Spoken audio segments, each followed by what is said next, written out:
ትናንት ባልተመቻቸ ሁኔታ ውስጥ ሆነው ተቋማቸውንና ህዝባቸውን አስቀድመው በማገልገል ውጤታማ ተግባራትን ማከናወን የቻሉ እኚህ ነባርና ተታሪ የቀድሞ ባለሙያዎችንም በተወሰነ መልኩ ለማነጋገር ሞክረን ነበር።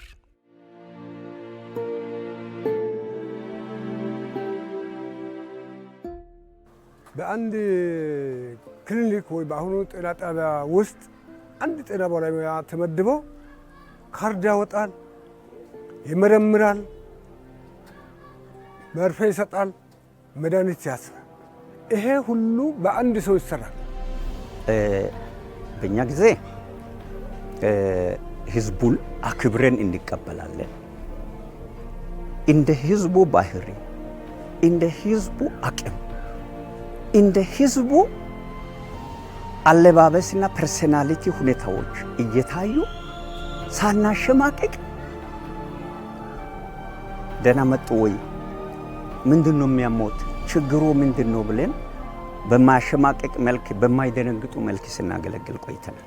የኛ ጤና ጣቢያ ሳውላ ድሮ የአውራጃው ጤና ጣቢያ ነው። አንድ ጤና ጣቢያ መስከቶ አንድ ጤና ጣቢያ ነው ያለው፣ ሌላ ጤና ጣቢያ የለም። ይህ ጤና ጣቢያ ውስጥ የነበርን 7 ጤና ረዳቶችና 3 ነርሶች አሉ።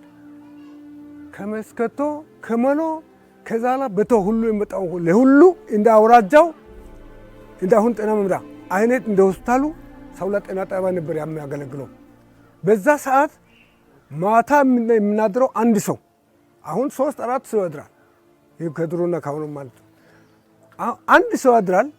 አዋላጅ ወላድ ብትመጣ የሚያዋልደው እሱ ነው። ተፈንክቶ ወይም በጥይት ተመተው በጣም ፈርስት ኤድ አድርጎ ወደ ሆስፒታል እንዲሄድ የሚያደርገው አንድ ጤና ባለሙያ ነው።